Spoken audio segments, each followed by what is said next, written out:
how to recover your Netflix without knowing your recovery info. So let's get straight into the video, shall we?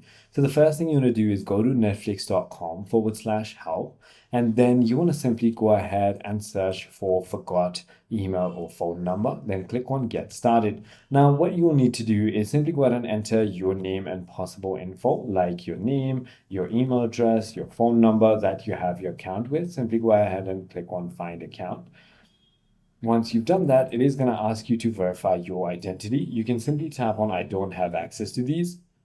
Then you can simply request help from Netflix. You'll need to simply go ahead and enter your first name, last name, your payment method that you have used. Go ahead and enter your card details and approximate date of your last payment and click on submit request, and they'll simply go ahead and review your case and get back to you, and they'll go ahead and send you a link where you can reset your password with. I hope this video clarifies everything for you. If you have further more queries, feel free to comment down below and I'll see you on the next one.